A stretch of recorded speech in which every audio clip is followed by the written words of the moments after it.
Hello everyone, my name is Rajiv and I'm the founder of InsideSelling.org. We'll talk about that later, but today I'm going to talk about customer success. And this is going to be a three-part video series where I'm going to talk about customer success in depth and also explain to you why customer success is so important, how you can go about establishing customer success in your organization, and how to scale and measure customer success as a whole.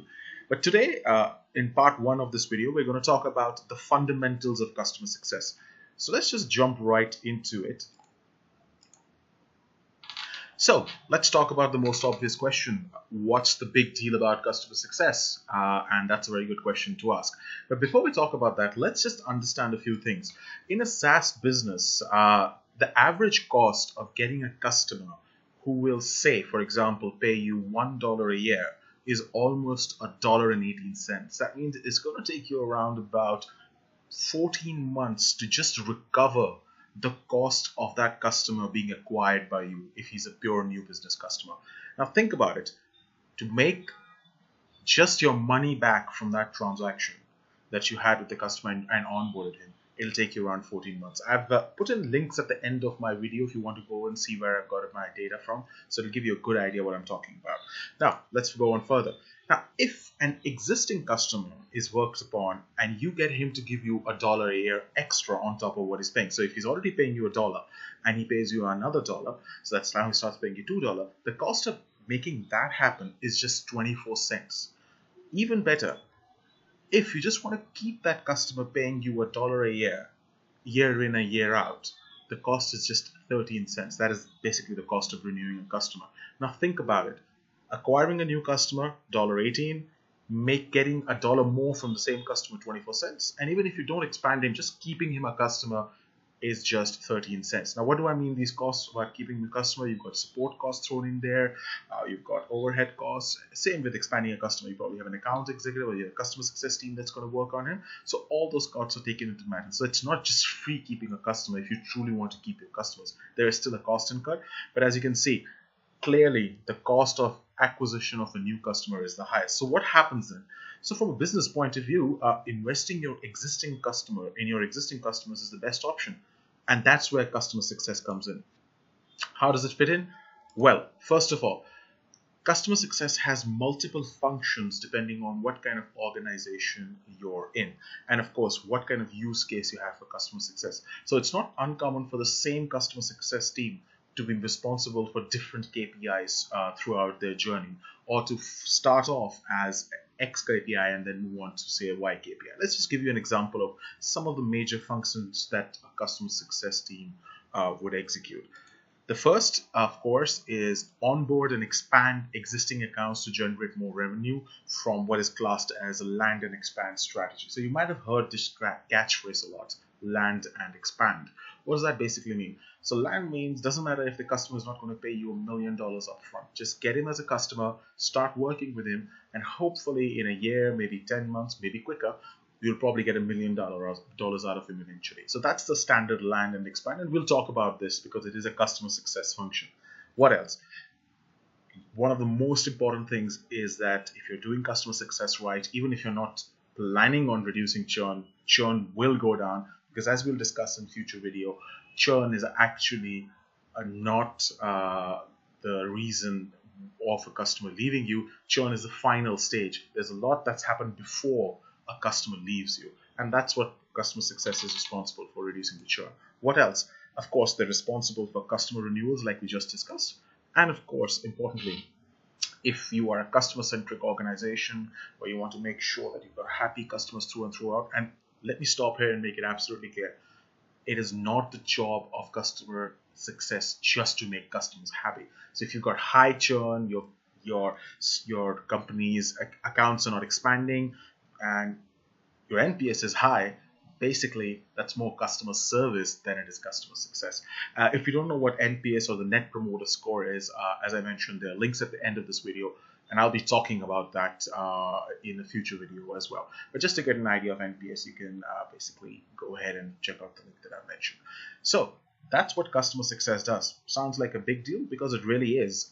Think about it. You brought in a customer, probably starting small. It's now the customer success team's job to make sure he doesn't churn, probably get more money out of him over a period of time. Of course, make sure that he renews when the time comes up. Let's dig a little more deeper into what that customer success journey looks like over a period of time. So, right. So, you've acquired a new customer, he purchased a subscription, what next? Well, that's where the true journey of a customer success manager actually starts. First of all, the customer success manager, or even if it's an account executive who's doing success functions, which is also not uncommon, he'll first establish onboarding goals. Now, what does that mean? He'll sit down with the customer and understand what does he really want to get out of the software and establish milestones which can be measured over a period of time to figure out that, yes, we are going in the right direction. And once those goals and milestones are met, he can truly say, great, the customer is now onboarded. So the onboarding is finished. But again, that is not the role of a customer success manager. No. Again, depending on what kind of function you have in a company, maybe that's where customer success managers stop off, but very rarely does that happen. Once onboarding has happened, another important thing that a customer success manager does is get feedback. And when I say feedback, I mean feedback from the customer as to how is the journey on the product going, as well as feedback is then shared with the product team. So customer success managers are really, really important if you're trying to make sure that your product is relevant in day and age, and the feedback that your customers are giving you gets to the product team. That is one of the vital functions of the customer success manager team as well.